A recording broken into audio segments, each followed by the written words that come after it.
तो क्वेश्चन है let 3 points A B C, A is 4 cos theta 1 4 sin theta 1, B is 4 cos theta 2 4 sin theta 2 and C is 4 cos theta 3 and 4 sin theta 3 are given, then find the orthocentre of the triangle. इस triangle का orthocentre find करना है अपने को, है ना। हाँ जी, ortho centre find करना है इस ट्राइंगल का। सॉल्व करो क्वेश्चन, बहुत आसान है।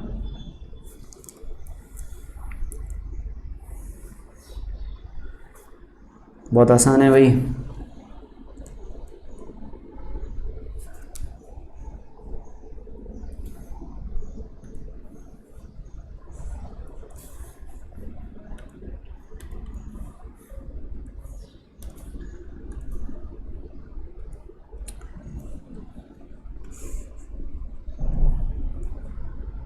अभी हिंट के नाम पे बस मैं आपको इतना बता सकता हूँ,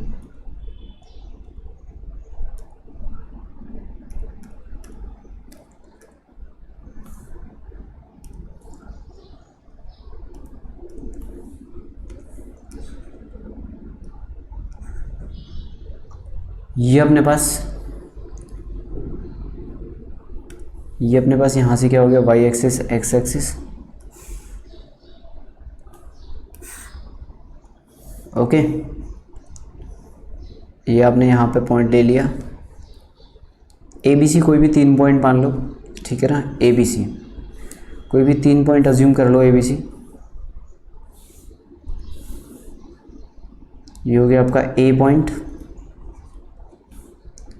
ये हो गया भाई आपका बी पॉइंट, और ये आपने ले लिया यहाँ पे let's say C point. Clear. अब आप इनको ज्वाइन कर दो, ए बी और सी, ये आपके पास ट्राइंगल हो गया है ना। ये ट्राइंगल है, इसके कोऑर्डिनेट दिए हैं यहाँ पे थीटा 1, इसका कोऑर्डिनेट इज थीटा 2, इसका कोऑर्डिनेट इज थीटा 3। शॉर्ट में लिख दिया मैंने। ये कलर विजिबल है क्या यार, ठीक है ना। जो रेड है वो थोड़ा कम दिखाई दे रहा है ना।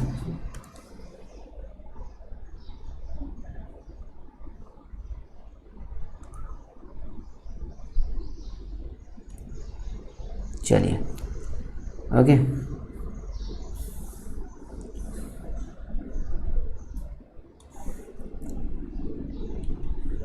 ठीक है भाई, बात आ गई समझ में। ए बी सी हो गया। अच्छा, उसने जो पॉइंट बोले हैं आपसे वो 4 cos थीटा बोला है। अगर हम पैरामेट्रिक पॉइंट की बात करें तो 4 cos थीटा और 4 sin थीटा अगर किसी भी सर्कल पे पॉइंट हैं तो इसका मतलब यहाँ से आपको रेडियस कितना मिल जाएगा बच्चों, रेडियस इज इक्वल टू 4 हो गया, मतलब इसका रेडियस 4 है।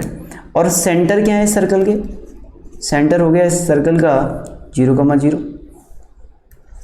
Centre is 0,0। जो सेंटर है क्या वही सरकम सेंटर होगा, सरकम सेंटर ऑफ ट्राइंगल के क्या, ए बी सी ट्राइंगल का सरकम सेंटर। तो ये आपका 0,0 यानी कि O is the circumcentre of the triangle.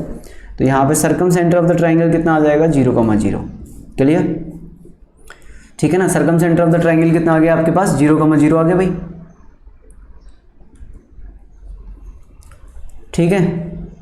अब हम बात करते हैं यहाँ पे सरकम सेंटर आ गया आपके पास, सेंट्रोइड कितना आ जाएगा इसका, सेंट्रोइड, इस सर्कल का सेंट्रोइड बता दो आप मुझे, सेंट्रोइड कितना आ जाएगा इस ट्राइंगल का, सॉरी इस ट्राइंगल का सेंट्रोइड कितना आ जाएगा भाई।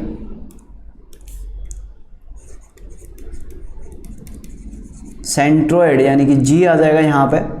तीनों कोऑर्डिनेट को ऐड कर दो, 4 cos theta 1 plus 4 cos theta 2 plus 4 cos theta 3 upon 3 comma यहाँ पे कितना हो जाएगा भाई, ये हो जाएगा अपने पास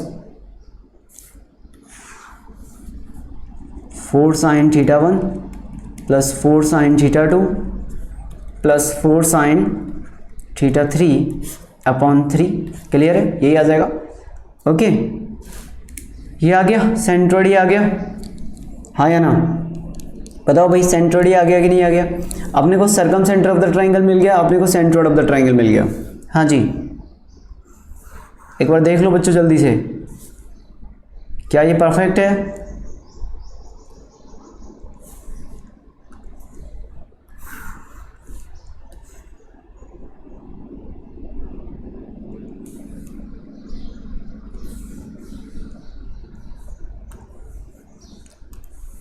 सेंट्रोइड 0 0 नहीं समझा। अरे बेटा सेंट्रोइड में क्या है, सेंट्रोइड क्यों नहीं समझा? सेंट्रोइड में तो कुछ है ही नहीं भाई। सरकम सेंटर जो होता है, सरकम सेंटर क्या होता है ट्राइंगल का? एक ट्राइंगल होता है जो कि सर्कल के अंदर होता है, एक ट्राइंगल होता है जो कि सर्कल के अंदर होता है। देखो यहाँ पे एक ट्राइंगल है जो कि सर्कल के अंदर है। अब इस सर्कल का जो भी सेंटर आएगा that is called the circum centre of the triangle ABC. होगा कि नहीं होगा भाई? यही बताया था ना सर्कम सेंटर। तो एबीसी का सरकम सर्कल कौन सा है? ये जो सर्कल बना हुआ है। अब इस सर्कल का जो भी सेंटर आएगा is called the circum centre of the triangle. होगा कि नहीं होगा? रेडियस 4 कैसे आया? पैरामेट्रिक पॉइंट क्या बताए थे? R cos theta r sine theta ना। अगर सर्कल पे ये पॉइंट है तो क्या हो जाएगा? Radius r. आपको कैसे पता चला कि सेंटर? बेटा अगर पॉइंट अगर अपने पास, कल की क्लास देखो, कल की क्लास में मैंने क्या बताया था आपको? कल की क्लास में मैंने आपको बताया था कि अगर parametric point r cos theta है तो उसका सेंटर कौन सा होता है? X square plus y square equals to r square होता है ना। ये जो सर्कल है इसकी इक्वेशन क्या आ जाएगी अपने पास? X square plus y square is equals to 4 square. Radius 4 है यहाँ पे, r cos theta r sine theta. कल की क्लास का याद है आप लोगों को? X square plus y square is equals to r square के लिए क्या पॉइंट माने थे? R cos theta and r sine theta. Parametric point यही थे ना। तो जब ये दिया है तो इसके ये पॉइंट निकलेंगे, और जब ये दिया है तो ये सर्कल बन जाएगा। ये है, ठीक है ना। अब पता लग गया कुणाल कि मुझे कैसे पता लगा सेंटर 0 0 ही आएगा? इसके सेंटर क्या आते हैं? 0 0 ही तो आते हैं। पैरामेट्रिक पॉइंट से पता लगा लिया ना सर्कल की इक्वेशन। क्यों भाई? कितने लोगों को बात समझ में आ गई?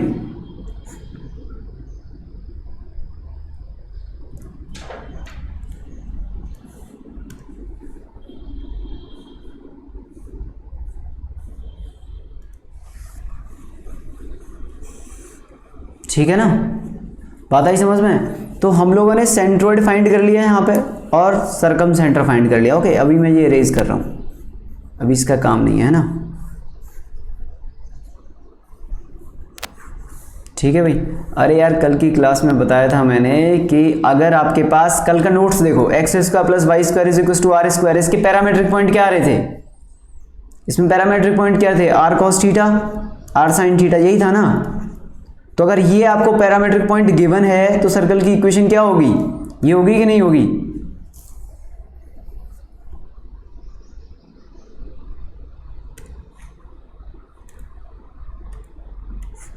ठीक है, चलिए साहब। अब अपने पास बच्चों सरकम सेंटर जो है ओ, उसके कोऑर्डिनेट है 0, 0 एंड सेंट्रॉइड के कोऑर्डिनेट हैं आपके पास 4 cos थीटा। क्या मैं ऐसे लिख दूं? 4 summation of cos theta 1 upon 3 short में, and 4 summation of sine theta 1 upon 3।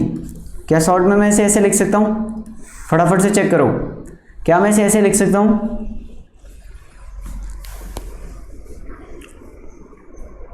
क्या मैं इसे इस तरीके से लिख सकता हूँ भाई शॉर्ट फॉर्म में? क्लियर? चलिए सब ये आ गया। अब आप लोगों ने स्ट्रेट लाइन में पढ़ा है, स्ट्रेट लाइन में एक चीज़ पढ़ाई थी आप लोगों को कि अगर यहाँ पे आपका ऑर्थो सेंटर है, यहाँ पे आपका सेंट्रोइड है और यहाँ पे आपका सरकम सेंटर है। क्लियर? तो ये जो आपका जी है वो इसको 2:1 के रेशियो में डिवाइड करता है, हाँ या ना भाई? ये से 2:1 के रेशियो में डिवाइड करेगा। ओके, समझ रहे हो बात को? ठीक है, तो ये आ गया अपने पास HGO। तो G जो होता है centroid divides orthocentre and circumcentre in 2:1 ratio internally. Clear? तो ये जो आपका सेंट्रोइड होता है ना, सेंट्रोइड, अगर आपने वहाँ नहीं देखा था तो यहाँ पे देख लो। Centroid divides orthocentre and circumcentre in 2:1 ratio internally. Clear सब? बात आ गई समझ में? अच्छा, इसका मतलब ये भी हो गया फिर यहाँ से कि h जो है वो g और इसको कैसे डिवाइड करेगा। अगर मैं h के रिस्पेक्ट से देखूं बच्चों, तो h के रिस्पेक्ट से देखूं मैं यहाँ पे, तो ये वाला डिस्टेंस इज 2 और यहाँ से ये कंप्लीट डिस्टेंस इज 3। क्लियर। तो h जो है वो GO को 2:3 के रेशियो में एक्सटर्नली डिवाइड कर रहा है। h जो है वो GO को 2:3 रेशियो में एक्सटर्नली डिवाइड कर रहा है। तो कोऑर्डिनेट ऑफ h कितने आ जाएंगे आपके पास, 2:3 रेशियो में डिवाइड कर रहा है तो 3 इंटू, ठीक है ना, इसके कोऑर्डिनेट क्या है 4 summation of cos θ1 upon 3 minus 2 into 0 upon 3 minus 2। Clear भाई, पहला ये आ जाएगा। दूसरा कितना आ जाएगा 3 into 4 summation of sine θ1 upon 3 minus 2 into 0 upon 3 minus 2। Clear. Then h के कोऑर्डिनेट क्या हो जाएंगे बच्चों, ये 3 से 3 कैंसिल हो गया, ये 2 0 हो गया, 1 हो गया, ये हो जाएगा आपके पास 4 summation of cos θ1 comma 4 summation of sine θ1। ये आपके भाई कोऑर्डिनेट आ जाएंगे। अगर इसे एक्सटेंडेड फॉर्म में लिखना चाहोगे तो क्या आ जाएगा, ये आ जाएगा 4 cos θ1 plus cos θ2 plus cos θ3 और यहाँ पे कितना आ जाएगा 4 sin θ1 plus θ2 plus sin θ3। Clear है भाई। हाँ जी, क्या वहाँ पे कौन सा फॉर्मूला लगाया, कौन सी जगह पे कौन सा फॉर्मूला लगाया है,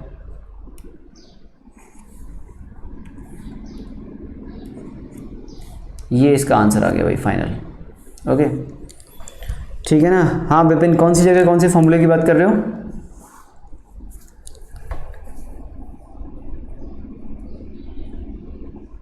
h कैसे लिखा सर। अरे h जो है वो GO को 2:3 के रेशियो में डिवाइड कर रहा है, सेक्शन फॉर्मूला लगा दिया यार। ओहो, HG अपॉन HO 2/3 है ना, सेक्शन फॉर्मूला लगा दो इसमें। क्लियर, बात आ गई समझ में कि नहीं आई। बहुत सिंपल सा क्वेश्चन था। कितने लोगों को बात समझ में आ गई। हाँ भाई, कितने लोगों को बात समझ में आ गई यहाँ पे। चलो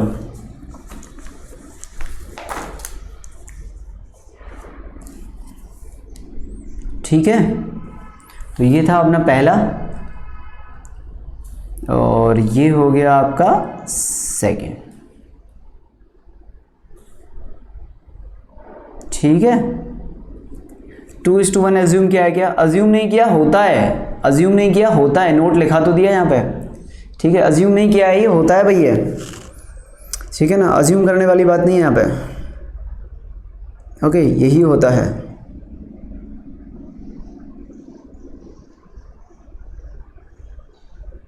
अगर जी पे सेक्शन फॉर्मूला लगाते तो भी वही आंसर आता, आंसर थोड़ी ना चेंज हो जाएगा उससे, एक ही बात है वो तो। बस उसके बाद क्या, रीअरेंज करके आंसर निकाल लेते हैं, एच के कोऑर्डिनेट इधर ले जाते, माइनस करते and get the right answer. Okay, समझ में आ गई क्या बात, कितने लोगों को बात समझ में आ गई। ठीक है, चलो आगे की तरफ बढ़े। नेक्स्ट, अब यहाँ पे कुछ इंपॉर्टेंट रिजल्ट लिखने वाले हैं हम लोग, है ना, एक एक करके लिख लो यहाँ पे। ठीक है भाई, तो दे आर सम मोस्ट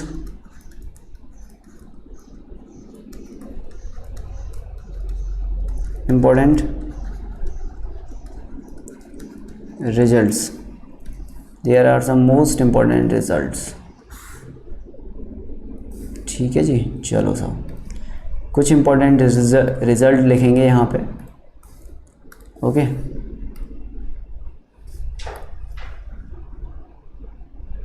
एक एक करके देखते जाइए। पहला, ठीक है, first result,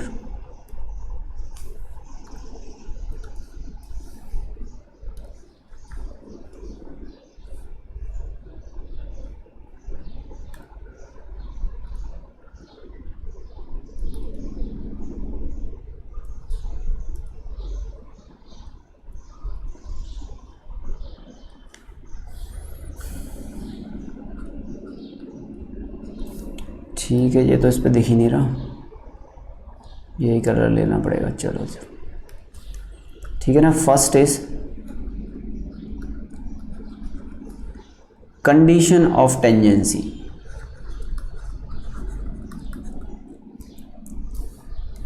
oh shit, condition of tangency.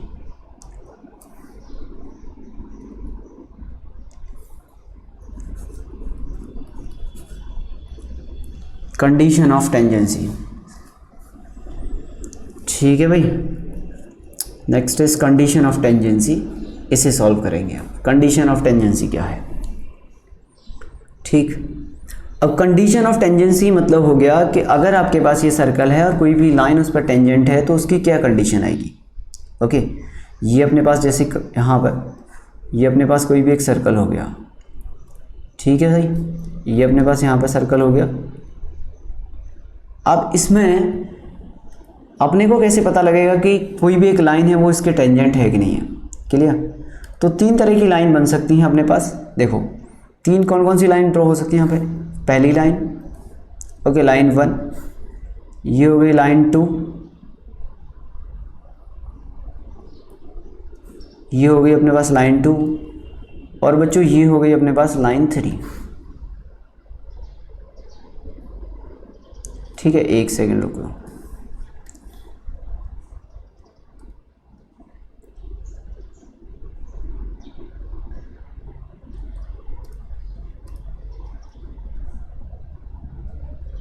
Hand writing क्या सही है, थैंक यू कुणाल। ठीक है भाई, ये आ गया अपने पास। अब यार ये हो गया अपने पास centre, that is called centre, इसे मान लेते हैं ओ। ठीक है भाई, अब आप एक बात बताओ यार मुझे, इसमें से ये जो लाइन 1 है, ये जो लाइन 2 है, ये जो लाइन 3 है, इसमें से कौन सी लाइन सर्कल के टेंजेंट पर है? इसमें से कौन सी लाइन बच्चों सर्कल का टेंजेंट है? ठीक है, सभी लोगों से आंसर चाहिए यार मुझे। ठीक है, कौन सी लाइन इसमें से टेंजेंट है? L2, ठीक है ना। तो सब लोगों ने आंसर बताया L2, सेकंड लाइन। चलो अब एक बात बताओ कि अगर मैं इस सेंटर से, ये जो मेरे पास सेंटर था, अगर मैं इस सेंटर से, अब मुझे कैसे पता चलेगा? ये तो अभी आपको दिख गया यहाँ पे कि चलो सब ये अपने पास सेंटर था तो आपने बता दिया। अब हम बात करें जैसे कि मैंने यहाँ से एक परपेंडिकुलर ड्रॉ किया इस पर, ओके, तो इस परपेंडिकुलर का डिस्टेंस मैंने मान लिया कितना आ जाएगा, that is P। Okay, P आ गया। और यहाँ से यहाँ तक डिस्टेंस अगर मैं परपेंडिकुलर ड्रॉ करूँ तो ये जो डिस्टेंस होगा दैट इज ऑल्सो P और ऑल्सो R। क्लियर? तो लाइन का डिस्टेंस ये मैंने P2 मान लिया, ठीक है ना, सेकंड का था, ये P3 हो गया थर्ड वाली का। और यहाँ से यहाँ तक का डिस्टेंस ये P3 हो गया बच्चों। यहाँ से यहाँ तक जो भी डिस्टेंस आएगा आपका that is P3। Clear? Perpendicular distance. तो अब आप मुझे बताओ इसमें से जो रेडियस है वो कौन से परपेंडिकुलर डिस्टेंस के इक्वल होगी? P2 के, P3 के या P1 के? P3, P2 या P1? P2 के, ठीक है, P2, P3, P1, इन तीनों में से किसके इक्वल होगी रेडियस? P3, P2, P2 के। क्लियर? तो यानी कि जो आपका रेडियस होगा ना वो ये डिस्टेंस आपका रेडियस भी होगा। तो यानी कि अगर कोई भी लाइन सर्कल के टेंजेंट है, अगर कोई भी लाइन, ध्यान से सुनिएगा, अगर कोई भी लाइन सर्कल के टेंजेंट है तो इसका मतलब कि सेंटर से परपेंडिकुलर डिस्टेंस जो आएगा लाइन तक वो रेडियस के इक्वल आना चाहिए, तभी वो लाइन क्या हो जाएगी? टेंजेंट हो जाएगी। क्लियर?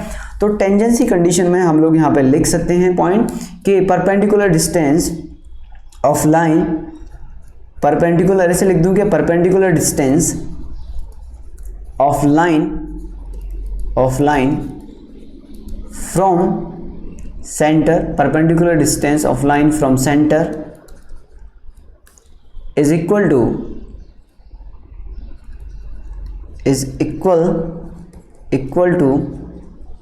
रेडियस ऑफ सर्कल,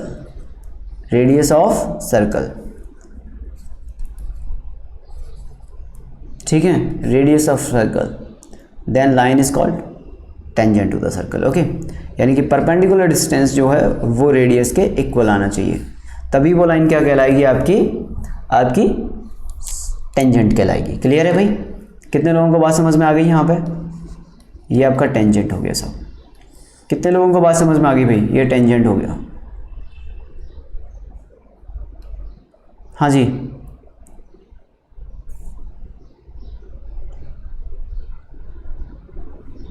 कितने लोगों को बात समझ में आ गई?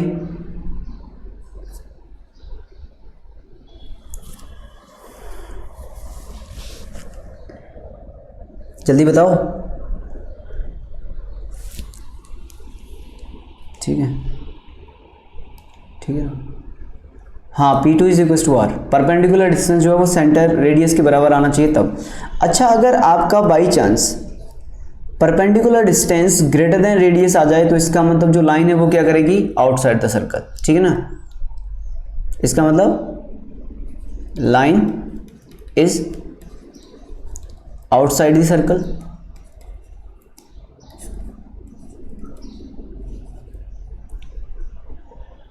ठीक है। जो सेकंड पॉइंट हो गया वो हो गया P is less than R। इसका मतलब क्या हो जाएगा, line is inside the circle, मतलब कॉर्ड बन जाएगी फिर वो। ओके, वो क्या बन जाएगी, कॉर्ड बन जाएगी। ये क्या बन जाएगी, आपकी कॉर्ड बन जाएगी फिर। क्लियर है? तो अगर कोई भी लाइन जिसका परपेंडिकुलर डिस्टेंस रेडियस के इक्वल है that is called tangent of the circle, और अगर परपेंडिकुलर डिस्टेंस ज़्यादा है तो line lies outside the circle, अगर परपेंडिकुलर डिस्टेंस कम है रेडियस से then line is a chord. Clear? हाँ, वो तो होगा ही होगा फिर, है ना? ठीक है, बात आ गई समझ में? किसी भी तरह की कोई दिक्कत भाई इसके अंदर? किसी भी स्टूडेंट को किसी भी तरह की कोई दिक्कत?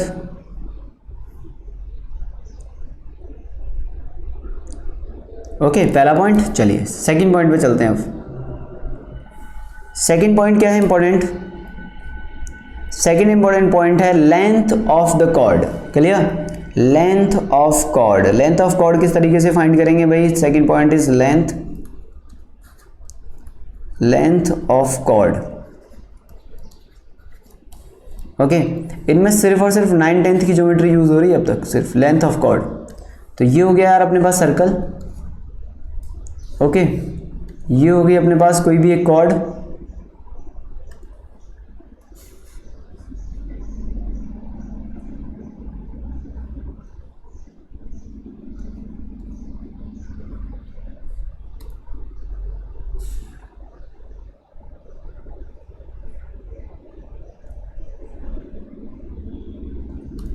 ठीक है भाई, ये अपने पास कॉर्ड आ गई। ये इसके दो पॉइंट हो गए यहाँ पे, एक A और एक B। ये यहाँ पे सेंटर हो गया O। यहाँ से O से लेके इस तक का distance is radius R। O से लेके B तक का distance is radius R।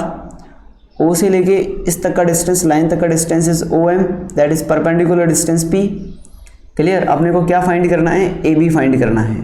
Then AB is equal to twice of AM होगा। हाँ या ना, जल्दी से बताओ। Then AB is equal to twice of AM होगा। क्लियर? अब आप क्या AM फाइंड कर सकते हो अगर आपको ये पता है सब, तो जल्दी से बता दो फिर क्या आएगा आंसर।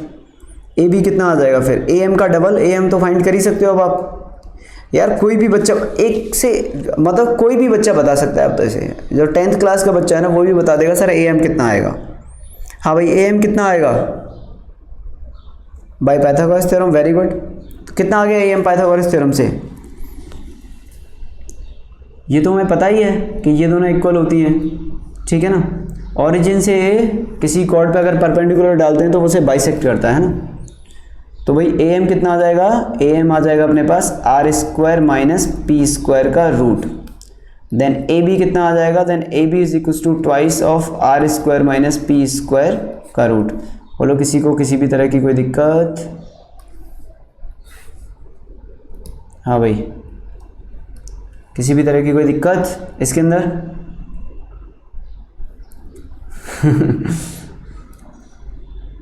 नहीं नहीं, आपका डायलॉग मारो मतलब अंधा भी देख के बता देगा। ठीक है, हाँ वैभव, ठीक है, ये तो सही बात है यार। अंधा आदमी भी देख के ये बात बता देगा कि ए एम इस क्या आएगा, R square minus B square आएगा, है भाई? क्लियर? ये आपका आ गया लेंथ ऑफ कॉर्ड। ओके, तो आगे से लेंथ ऑफ कॉर्ड फाइंड कर लोगे। चलिए तीसरे पे चलते हैं। तीसरा पॉइंट क्या है? Third point is length of tangent. Length of tangent, अगर अपने को हमारी मांगें पूरी करो, क्या मांग है तुम्हारी?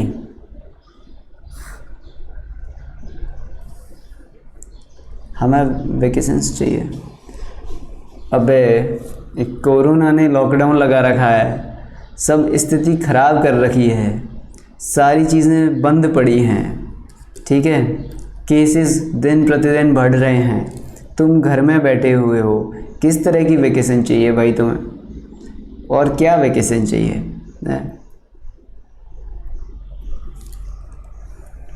अरे यार ये सही होने दो, स्कूल जाओ, कॉलेज वॉलेज जाओ। ओके, ये क्या मांग है? अब तो तुम्हारी मांग ये होनी चाहिए कि यार स्कूल खोल दो, कब तक बंद रखोगे ना?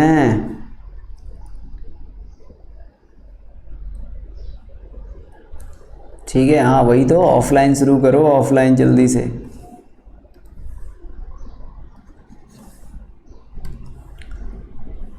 ठीक है, चलिए साहब, लेंथ ऑफ टेंजेंट की अगर हम बात करें तो लेंथ ऑफ टेंजेंट में क्या हो जाएगा? ये अपने पास हो गया बच्चों सर्कल, ये अपने पास सर्कल आ गया भाई। अब यहाँ से हम लोगों ने एक टेंजेंट ड्रॉ किया। टेंजेंट किस तरीके का होगा अपने पास? कुछ इस टाइप का हमने टेंजेंट ड्रॉ कर दिया यहाँ पे। ये भाई अपने पास टेंजेंट हो गया। अब आपको इतना तो पता ही है कि टेंजेंट का लेंथ जो होता है वो तो इक्वल ही होता है, ठीक है ना? ये तो आपने बचपन में ही पढ़ लिया होगा। इसके कोऑर्डिनेट क्या मान लूँ मैं? x1 y1 या h कोमा के, चलो x1 y1। ये अपने पास बच्चों पॉइंट हो गया A, ये अपने पास पॉइंट हो गया B, यहाँ पे आपका कुछ सेंटर हो गया O, यहाँ से इनको ज्वाइन कर दिया हम लोगों ने, यहाँ से इसको ज्वाइन कर दिया हम लोगों ने। क्लियर?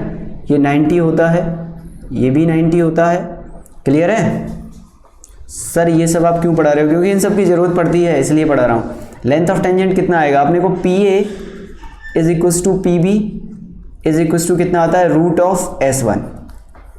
इन सब की ज़रूरत पड़ती है बेटा, अच्छे लेवल पे और पड़ती है ज़रूरत। एक तो होता है छोटा मोटा लेवल, एक होता है अच्छा लेवल, तो वो अच्छे लेवल पे ज़रूरत पड़ती है। ठीक है भाई, ये आ गया सब अपने पास। Okay, PA equals to PB is equals to S1 होता है। आपको ये तो पता है कि लेंथ ऑफ टेंजेंट इक्वल होता है, लेकिन ये नहीं पता था कि किस तरीके से इक्वल होगा। S1 क्या है वो भी बात कर लेते हैं। पहले इस सर्कल की इक्वेशन बता दो आप क्या ले लें। इस सर्कल की इक्वेशन ले लेते हैं हम लोग यहाँ पे, x square plus y square plus 2gx plus 2fy plus c is equals to 0। Clear? क्या आप ये बता सकते हो इस सेंटर के जो कोऑर्डिनेट आएंगे वो -g, -f आएंगे? थोड़ा बड़ी बात है, लेकिन क्या आपको ये बात समझ में आ रही है? इस सेंटर के जो कोऑर्डिनेट होंगे वो -g, -f होंगे। क्लियर है भाई? सर मुझे आपकी हैंडराइटिंग देख के क्यों यार विपिन, ऐसा क्यों? ठीक है ना, तो ये आ गया। अब ये आ गया PA और ये आ गया O आ गया, A आ गया, दिस आ गया। ठीक है ना? अब यार एक सिंपल सी चीज़ है, बहुत ही ज़्यादा सिंपल आसान सी चीज़ आपके सामने मैं रखने वाला हूँ। यहाँ पे ये R होता है डिस्टेंस, है ना? O इज इक्वल्स टू, अब इसमें कितने लोगों को राइट एंगल ट्राइंगल दिख रहा है? कितने लोगों को इसमें राइट एंगल ट्राइंगल दिख रहा है भाई? S1 अभी बताता हूँ क्या आएगा। कितने लोगों को इसके अंदर राइट एंगल ट्राइंगल दिख रहा है? ठीक है ना? अच्छा, राइट एंगल ट्राइंगल दिखते ही दिमाग में सबसे पहली चीज़ क्या आती है? राइट एंगल ट्राइंगल दिखते ही सबसे पहले दिमाग में कौन सी चीज़ आती है? पाइथागोरस साहब आ जाते हैं अपने दिमाग में।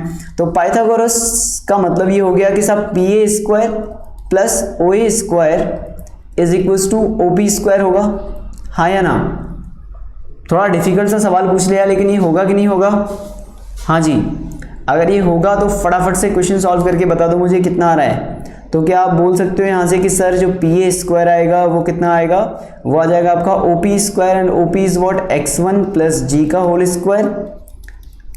एंड y1 प्लस एफ का whole square minus O square क्या है भाई, आर स्क्वायर। क्या आप लोग स्क्वायर ओपन करना जानते हो क्या? Then P A square is equals to, ठीक है ना, then P A square is equals to कितना हो जाएगा भाई, x1 square plus y1 square, एक साथ लिख रहा हूँ वैसे ना, 2gx1 plus 2f(y1) plus G square plus F square minus R square. Yes और नो, यस और नो, जल्दी से बताओ बच्चों, ये होगा कि नहीं होगा स्क्वायर ओपन करने के बाद? यस और नो, जल्दी से आंसर चाहिए, जल्दी से सभी लोग बोलो यस यस यस यस, सबको बोलना पड़ेगा यस, जिसे नहीं समझ में आया वो भी यस बोलो, ठीक है ना। चलो सब ओके। अच्छा आर का मतलब पता है ना आपको, रेडियस क्या होता है, r square is equal to g square plus F square minus c होता था, याद है ना आप लोगों को, याद है या भूल गए? भूलना तो चाहा पर भूल ना पाया, ऐसी स्थिति हो गई है, ठीक है। चलो साहब, चलिए साहब, तो यहाँ पे आर स्क्वायर रख दो तो ये आ जाएगा सी अपने पास, देन पी ए स्क्वायर कितना हो जाएगा बच्चों, x1 square plus y1 square plus 2gx1 plus 2f(y1) plus c आ जाएगा। ये तो आएगा कि नहीं आएगा? हाँ भाई आएगा कि नहीं आएगा, जल्दी से बताओ। पी ए कितना आ जाएगा फिर, पी ए कितना आ जाएगा फिर, रूट ऑफ दिस, ठीक है ना। चलो अभी मैं ऐसे ही रहने देता हूँ, बात आ गई समझ में? इतनी बात समझ में आ गई कि नहीं आई? हाँ भाई इतनी बात समझ में आ गई कि नहीं आई सब लोगों को? जल्दी से बताओ, जल्दी से यस बोलो, जल्दी से यस चाहिए मुझे, फटाफट फटाफट यस बोलते जाओ, ठीक है ना। ओके अच्छा, अब ना जैसे ही मैंने ये लिखा तो एक बार एक बच्चे ने मुझसे बोला कि सर आपको पता है क्या? मैंने बोला क्या? देखो सर अगर आप ध्यान से देखो ना तो ये सर्कल की इक्वेशन जैसी है। मैंने बोला सही बोल रहा है यार, ये तो सर्कल की इक्वेशन जैसी है, बस इसमें ना सर्कल की इक्वेशन में x1 y1 रख दिए आपने। भाई ये जो सर्कल की इक्वेशन दी हुई थी आपको, इसी के अंदर x1 y1 रख दिया आपने और पी ए स्क्वायर मिल गया आपको। यानी कि जो पी ए आएगा इसे उसने बोल दिया थोड़ी देर के लिए s1, देन पी ए जो आएगा वो कितना हो जाएगा, रूट ऑफ s1 हो जाएगा। फिर इसका मतलब क्लियर, यानी कि ये जो आपका टेंजेंट का लेंथ है वो एक्चुअली क्या है, सर्कल की इक्वेशन में उन्हीं पॉइंट को उठा के रख दिया है। समझ रहे हो बात को आप? सर्कल की इक्वेशन के अंदर वो पॉइंट जो था ना x1 y1 उसे उठा के रख दिया। मैंने बोला यार ये तो कमाल की चीज बताई है बच्चे तूने, ठीक है ना। सर ये कौन बच्चा है जो आपको हर बार कोई नया सजेशन देता रहता है, ठीक है ना। ये कौन बोल रहा है मुझसे? ओम बोल रहा है ये बात, ठीक है ना। तो यार पी ए इक्वल टू कितना आ गया, रूट s1 आ गया, बात आई समझ में, ठीक है ना, रूट s1 आ गया ये, ठीक है।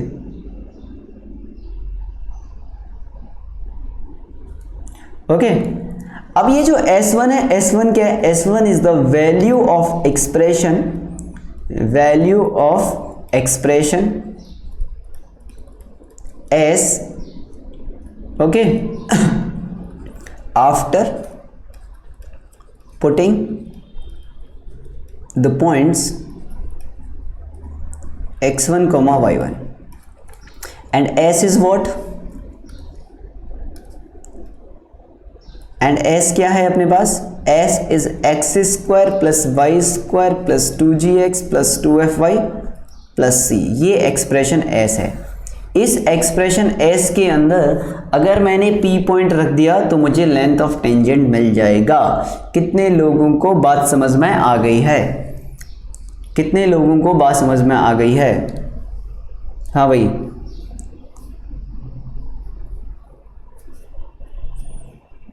क्लियर, तो ठीक है जी। तो एक बार सुब्रमण्यम पिल्ले साहब ने मुझसे एक क्वेश्चन पूछा, सुब्रमण्यम पिल्ले, ठीक है ना।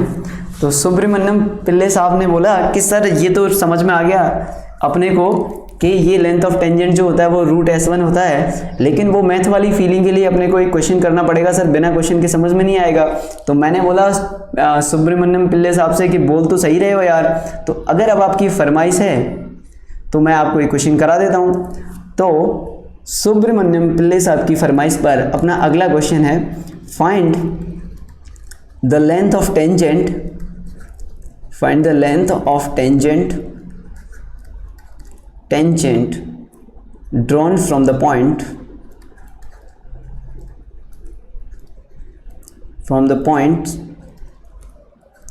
3, 2 on the circle x square plus y square plus 4x plus 5y minus 1 is equal to 0। जल्दी से मुझे फटाफट आंसर चाहिए, जल्दी से मुझे आंसर चाहिए इसका, ठीक है ना। मतलब यार कुछ लोग ना इसका आंसर ना इतनी जल्दी दे देते हैं ना कि मैं इमेजिन भी नहीं कर सकता।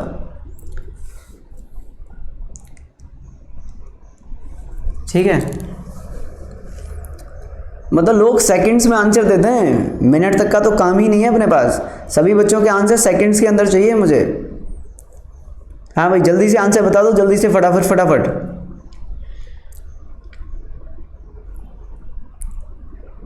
बेटा रूट S1 होता है, ध्यान रखना, length of tangent is the root S1।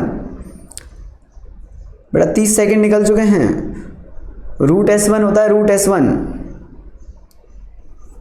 जल्दी से बताओ, जल्दी से।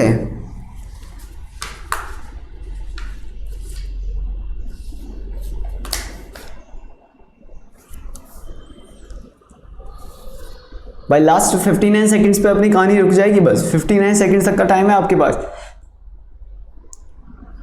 ठीक है, मोस्ट ऑफ द स्टूडेंट का आंसर आ रहा है रूट 34। क्लियर, चलिए साहब रूट 34 आंसर आ रहा है। नाउ चेक कर लेते हैं क्या इसका आंसर रूट 34 है। तो length of tangent P A is equal to root of S1 होता है। क्लियर, रूट ऑफ S1 होता है। तो अब इसमें कितना हो जाएगा बच्चों, कहानी बड़ी आसान है। 3 का स्क्वायर यानी कि 9 प्लस 2 का स्क्वायर यानी कि 4 plus 3 into 4 is 12 plus 5 into 2 is 10 minus का 1। ये जो भी आंसर आएगा is the length of tangent. ये कितना आ जाएगा भाई, ये हो गया 13 प्लस 12 इज कितना होता है 25 प्लस 10 इज 35 माइनस का 1। 35 माइनस 1 ये कैलकुलेट करने में आपको थोड़ा समय लग सकता है बेशक, लेकिन ये 34 होता है। Then P A is equal to 34 हो जाएगा और यही लेंथ ऑफ टेंजेंट होती है। And the required answer is root of 34। Very good बच्चों, आपने मेरा दिल खुश कर दिया। ठीक है ना, मजा आ गया भाई, मजा आ गया। ठीक है ना, ओके। तो P A is equal to root of 34 is the right answer. बात आ गई समझ में? ओके।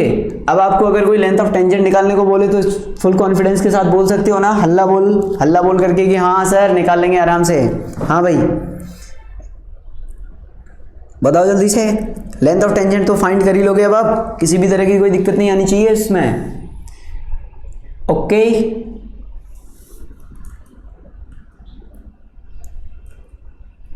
हाँ जी, वाह। आप राजस्थान रॉयल्स के सपोर्टर हो क्या? नहीं भाई, मैं आईपीएल नहीं देखता हूँ, मैं आईपीएल नहीं देखता हूँ। मुझे थोड़ा बहुत अगर देखने का अगर शौक़ है तो वो है थोड़ा मूवीज़ वगैरह देख लेता हूँ मैं। आजकल वेब सीरीज़ भी आती हैं तो वो भी देख लेता हूँ, पर बहुत कम देखता हूँ। ठीक है ना, मुझे क्रिकेट देखने में मज़ा नहीं आता, उसमें कुछ मुझे इंटरेस्टिंग सा लगता ही नहीं है यार। ठीक है ना सर, साउथ मूवीज़ देखते हो क्या? साउथ वगैरह देख लेते हैं अगर अगर बाहुबली जैसी मूवी हो तो। ठीक है, बाहुबली जैसी हो तो ही देख लेते हैं, वैसी वाली नहीं देखते जिसमें हीरो जो होता है वो गोली से तेज़ भाग जाता है। ठीक है ना, समझ रहे हो बात को? आपकी फेवरेट सर फैमिली मैन 2 कब आएगा? यार पता नहीं, मैं भी वेट ही कर रहा हूँ। ठीक है ना, ठीक है।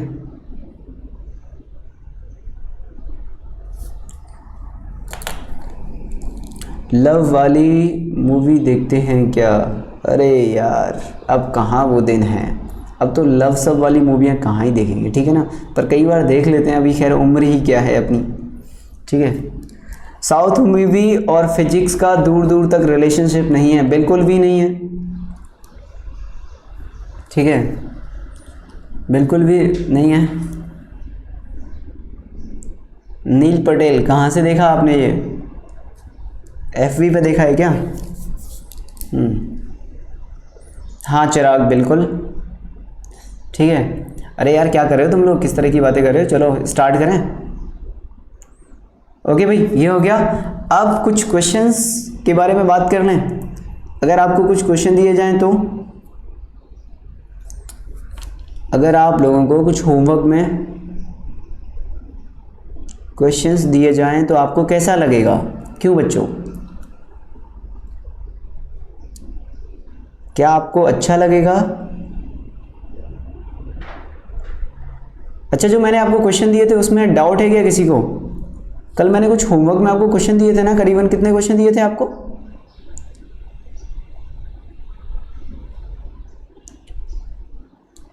15 क्वेश्चन दिए थे। किसी में डाउट है क्या आपको उन क्वेश्चंस में से?